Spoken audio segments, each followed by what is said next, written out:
பாடல் அதை பற்றி ஒவ்வொருத்தரும் ஒவ்வொரு பாட்டு அது சிறப்பை பற்றி பாடுவாங்க. அந்த பாடல்கள்லாம் கூட அறிவு விளக்கங்கள்லாம் சொல்லக்கூடியவும் திருக்குறளுடைய பற்றி அதை சிறப்பு அந்த அதான் வந்து பாயிரம்னு சொல்லுவாங்க. அது போல் பாடல்கள்லாம் இருக்குது. பல பேர் பாடல் திருக்குறள் சிறப்பு பற்றி நான்கு ஒரு வெண்பால் இருக்கும், கட்டளை கலைத்துறையில் இருக்கும். அதெல்லாம் கூட ஆழ்ந்து படித்து சுயமிக எடுத்து என்பவங்க.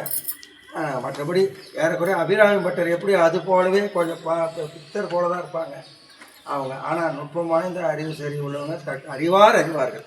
அறிந்தவர்களுடைய புலமை புரியும்னு சொல்கிறேன். ஆகையினால இந்த எளிய தொண்டை அவர்கள் சாப்பிட்டு நம்ம மனம் மகிழ்வோம். ஏகம்பத்துறை என்றாய் போற்றி, மலையம் அண்ணா போற்றி, காவாய் கனகத்திரளே போற்றி,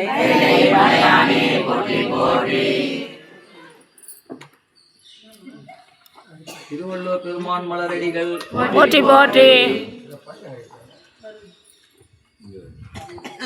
வந்திருக்கின்ற மெய்யென்பது அனைவருக்கும் எனது வணக்கத்தை தெரிவித்துக் கொண்டு அந்த வணக்கத்தோடு கூடி ஒரு சிறிய மன்னிப்பை உங்களுக்கு கேட்டுக்கொள்கிறேன்.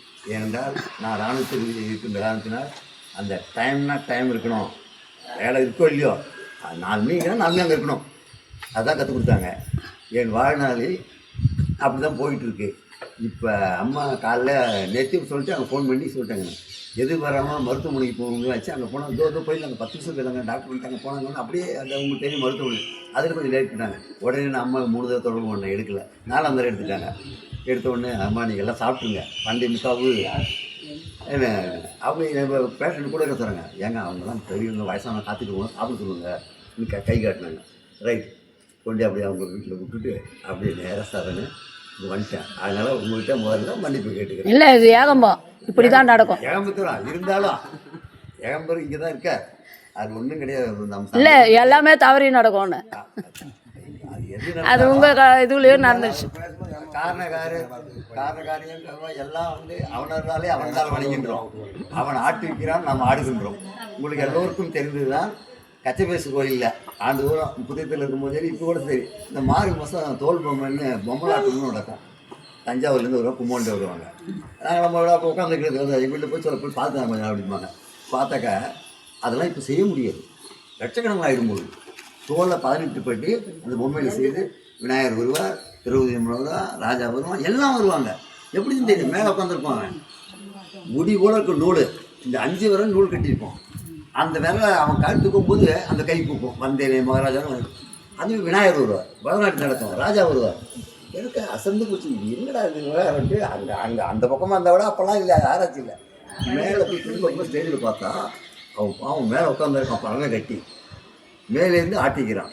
அதான் ஆட்டி வைத்தால் யார் உள்ளது ஆடாதால் உழவு கண்ணா செய்யுது. அவன் மேலேருந்து நம்மளை ஆட்டுறான். கண்ணு தெரியுமா தெரியாது, இப்போ நூறு கண்ணு தெரியல. அங்கே அந்த பொம்மையும் விநாயகர் ஏகம்பரேஸ்வரர் காமாட்சி எல்லாம் தத்துவமாக நிற்குவாங்க. அதுபோல் நம்ம ஆட்டிக்கிறாங்க, நம்ம ஆடுறோம். காலையில் எழுந்து பல் துளக்கி மாலை இரவு படுக்கின்ற வரைக்கும் நீ இப்படி தான் செய்யணும். அடுத்த பின்பம் அவர்தான் அது அப்புறம் சொல்ல மாரி. ஆகினால நம்முடைய பெரியவர்கள் முன்னோர்கள் நம்புகிறேன், கற்றிய நாயினும் கேட்க. நீ படிக்க முடியாட்டும் பரவாயில்லப்பா, எனக்கு கொஞ்சம் வீட்டில் பிரச்சனை. இப்போ தானே எல்லாம் படிக்க ஆரம்பிச்சிருக்காங்க. இப்போ வயசாகிட்டா கூட நாங்கள் முற்றோர் வரோன்னு வரீங்க. அதுக்கு முன்னே இருந்திருக்காங்க, நமக்கு தெரியாத முன்னாடி. இப்போ இடைப்பட்ட காலம் 2 காலமாக போச்சு. அதுக்கு பிறகு தான் இந்த சத்தங்கள்லாம் ஏற்பட்டு எங்கள் ஐயா சொன்னார், என் குருநாதர் அவர் வீட்டில் நீங்கள் நம்ம 10 ஆண்டுகள் குருகுல வாழ்க்கை இந்த கலியுகத்தில் வாழ்ந்தேன். குருகுல வாழ்க்கைனா குருவுடைய வாழ்க்கையே நமக்கு எல்லாமே கொடுத்துச்சு.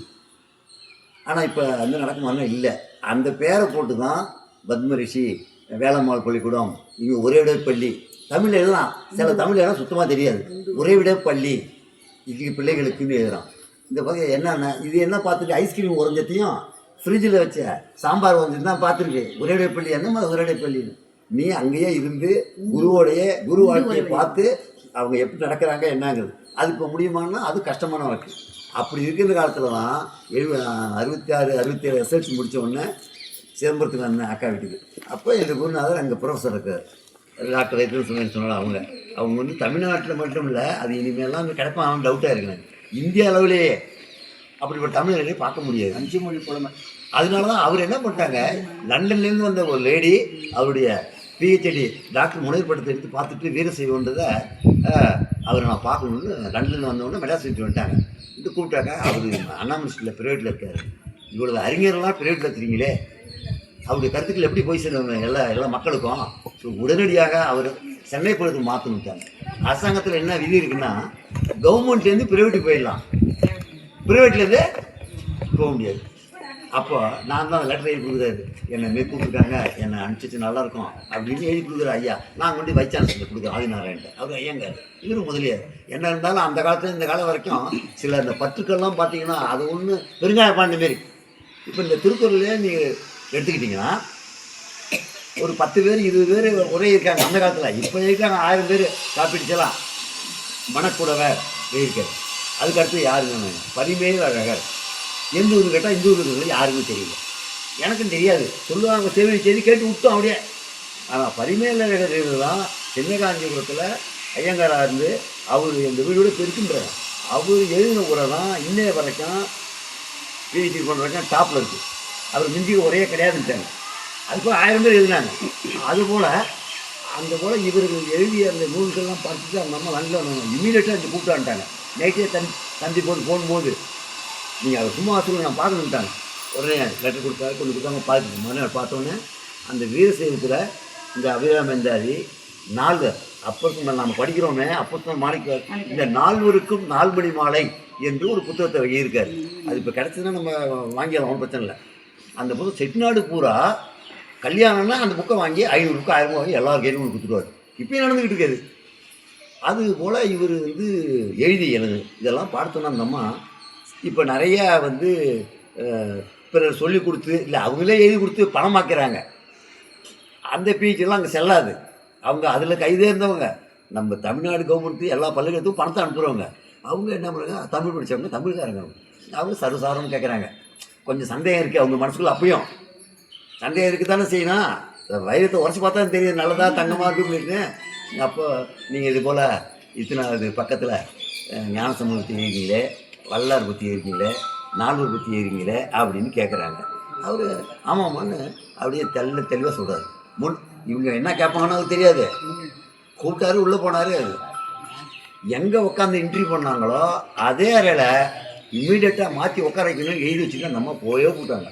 வீசி எல்லாம் அலறான், மின்செட்டு ஓடுது. என்னங்க இந்த மாதிரி எல்லாருக்கும் தெரியுமில்ல இவங்க இருக்காருன்னு. ஏன் இவர் வீரசைவம் முதலியார் சேர்ந்த வீரசைவம் மாட்டார், மயிலத்தில் படித்தவர். அப்போது அவர் அந்த மெத்தடில் வீரசைவம் தான் ஃபஸ்ட்டு. தென்னாடு சிவனை குறித்து எந்நாட்டுக்கு நிறையா போட்டு நம்ம பாடுறோம். ஆனால் வடக்கு போய் கேளுங்க, அவன் என்ன சொல்லுவான்னா, சிவன் இங்கே தானே இருக்காரு, இங்கே நீங்கள் பார்க்க எங்கடா வரீங்க, கைலாசத்தானே வரீங்க. அப்போ தென்னாடு சிவன் மட்டும் உங்கள் ஊரில் தான் பெருமை சொல்லு.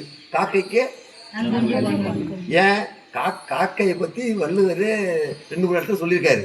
ஏன் சாதாரண பறவை இது ஒரு இருந்ததில்லை, அந்த காக்கையை ஏன் போய் சொன்னாங்க அப்படின்னு சொன்னால், காக்கை கரவா கறந்துண்ணும் ஆக்கமும் அன்ன நீராக்கிய விட. ஒரு பொருளை வச்சுட்டிங்கன்னா, இப்போ இந்த அம்மா படைக்கிறாங்க அம்மா கிருத்திக்கு, உடனே என்ன பண்ணுவாங்க, குழந்தை கூடுவாங்க, அவன் நீ பிச்சு போ அப்படி ஓடுவான். இந்த பொம்பளை பிள்ளை கூடுவாங்க, இதை கொண்டு போய் வச்சுட்டு காக்கா கூப்பிட்டு குடும்பாங்க. காக்கா கூப்பிட்டு வந்துடுமா உடனே. இது வச்சு இது ஒன்றே காக்கான்னு கத்த ஆரம்பிச்சோம். அப்போ ஏற்றி விட்ட பக்கத்து இன்னைக்கு காக்காலாம் வரும். வந்தோடனே அந்த இலையை வச்சுட்டு கீழே வச்சு நாய் தின்னு மேலே வச்சுட்டு இது தனியாக வச்சுக்கணும். அப்போ அது ஒன்றே சாப்பிடாதுன்னு பார்க்கும். ஐதீகம் என்ன சொல்கிறாங்க, நம்முடைய முன்னோர்கள் நாம் வைக்கிற உணவை உண்டு விட்டு நம் சுற்றத்தார்களும் எப்படி இருக்காங்க, விட்டு போனவங்கெல்லாம் நம்ம இருந்த அந்த பக்தி நெறியில் வராங்களா, இல்லை அதெல்லாம் லைன் மாறிடுச்சா, சௌரியமாக இருக்கா அப்படின்னு பார்ப்பாங்களாம். இதை நான் பாடம் பசங்களுக்கு நடத்தேன். அப்போ அவங்க அது நல்லா சாப்பிட்டு உட்காந்து கத்திட்டு போகுமா. எங்கள் அம்மா சொல்லுவாங்க, 2 காக்கா கத்தினா இந்த விருந்தாடி வரும்பாங்க. ராத்திரி 11 மணி விருந்தாடி வந்துடும். அப்போ அந்த நம்பிக்கைன்னு ஒன்று இருக்குல்ல, நம்பிக்கை தான் ஆதாரமே ஓடிட்டு. அப்போ அதுமாரி விடுவாங்க. அப்போ அந்த காக்கைக்கு ஒரு பொருள் வச்சிங்கன்னா தான் மட்டும் முன்னாது தன் சுற்றத்தையெல்லாம் அழைத்து அப்புறம் தான் சாப்பிடும். இந்த எண்ணம் இந்த செயல் செய்யணுன்னா அவ்வளோ சீக்கிரம் வராது. இப்போ உதாரணமாக நடக்கிறது நடைமுறையில் பாருங்கள். அவங்க வீட்டு செஞ்சுருப்பாங்க, ஒரு கால் வாங்கி வீட்டு செஞ்சுருப்பாங்க. கொல்லான் புலானி மறுத்தான எல்லா உயிரும் கைக்கு வித்துடும், அதெல்லாம் நம்ம படிக்கிறோம், எல்லாம் கரெக்டு. நடைமுறையில் வரும்போது நிறைய பேர் உத்தாட்டம்